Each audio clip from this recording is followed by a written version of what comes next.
David, we're going to get kicked off with climate change. And, well, the BBC this morning going absolutely nuts about fires in Greece and so on, even suggesting that forest fires have been taking place for decades. Decades. Well, in the BBC land, a decade is the maximum scope of their understanding, I suspect.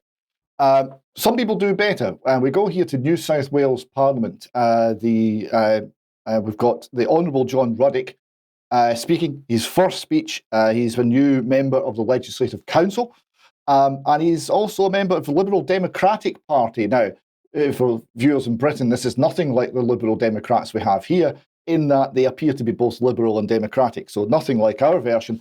And he gave a very libertarian speech. In fact, he was quoting Murray Rothbard and anarcho-capitalism towards the end, so that's maybe a first in a major parliament. But he had something very interesting to say on the global warming crisis. Another reason libertarians don't like big government, because mankind is from time to time subject to irrational, harmful mass delusions, especially when melded with big government. COVID is merely the latest case study. One of the benefits of separating church and state was that if a religious grouping did get delusional, at least the delusion was contained and not magnified by state power. Let me tell you the story of William Buckley, an escaped convict who was warmly adopted by an Aboriginal tribe in the Geelong area. Buckley spent 32 years living in the Australian bush and then walked into the Port Phillip Bay colony in the 1830s. Buckley expected to be punished by the English for being an escapee, but the English were fascinated by his account and employed him to foster good relations with the Aboriginals. Buckley then wrote a gripping book which contains an episode where his tribe and the surrounding tribes were in a mortal panic. These tribes held the supernatural belief that the world was held up by a powerful man who used ropes to keep things in place at the end of the world. There was panic because the word had gotten around that the strong man was getting weary. And if every tribe didn't immediately send him all their food, tools and weapons, the world would definitely implode. Buckley's tribe and the others around furiously obeyed and handed over everything they had, and then raced atop a mountain, hoping it might provide some protection if the implosion came. Buckley wrote of this episode, "But who the old juggling, receiving thief was, I could never make out. However, it is only the same sort of robberies which was practised in other countries of what is called Christendom." Buckley was correct. Mass delusions are a universal phenomenon. The pyramids of Egypt are impressive, but the pharaohs likely concocted an apocalyptic delusion to con countless poor souls to spend their lives in backbreaking work to build fancy graves. Half a millennia ago, the then all-powerful church convinced the peasants of Europe their relatives were suffering in hell. But if they handed over money to the church, then they'd get an escape pass. As soon as a coin in the coffer rings, a soul from purgatory springs. This indulgence scam went on for centuries.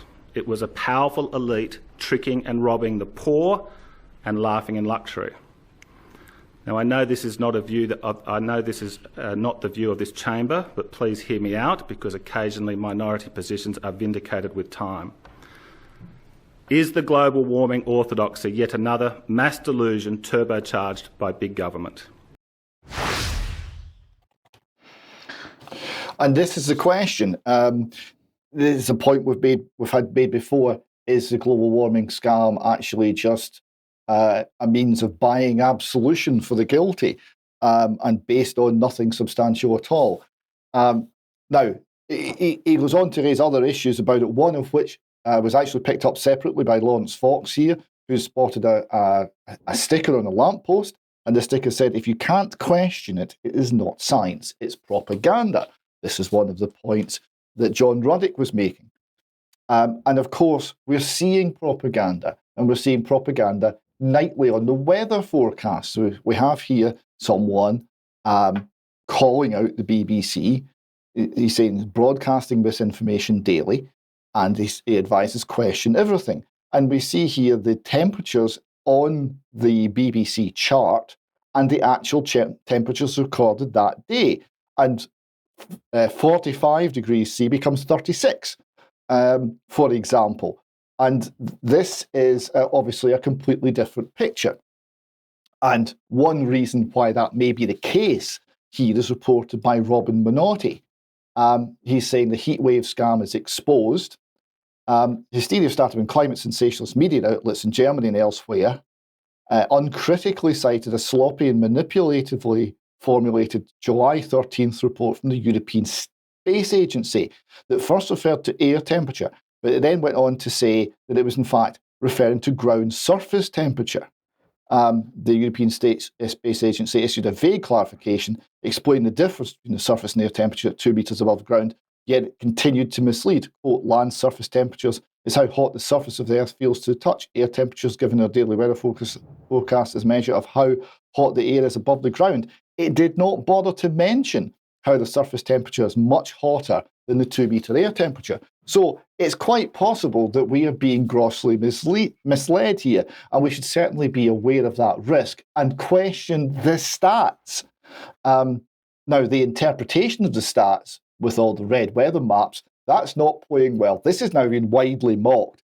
It's even made it onto the Mail Online, who report that BBC viewers are seeing red over misleading maps that appear to include Britain amongst the European countries experiencing scorching temperatures, despite the fact that it is not Scorchio in the UK. In fact, it's really quite poor and not very warm at all.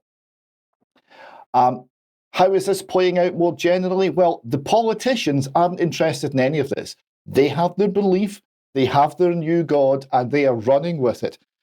So here we see, amongst other forms of insanity, one from Scotland, the SNP, brackets Green Party, plans to ban the sale of homes with gas boilers. So this is going to mean if you've got a house, it's going to be an absolute millstone unless you have a lot of ready cash. Homeowners looking to sell may have to pay up to £10,000 for a heat pump.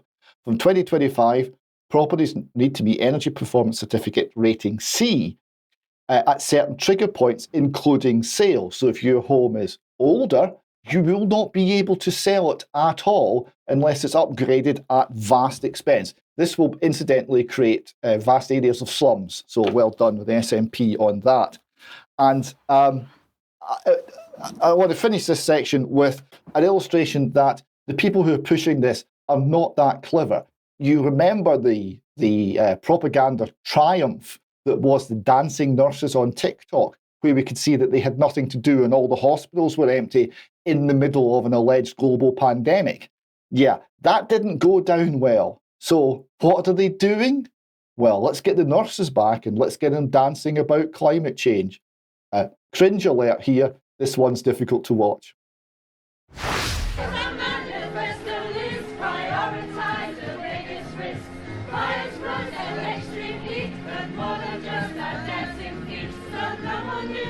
Fossil fuels, they gladly with renewables. Don't want kids to pay the price, ignoring scientists' advice. Leaders should be learning to stop the fight, so we stay alive, stay alive. Hadn't got a common to stop nobody stopping, so we stay alive, stay alive. We all want to stay alive, stay alive. We all want to stay alive.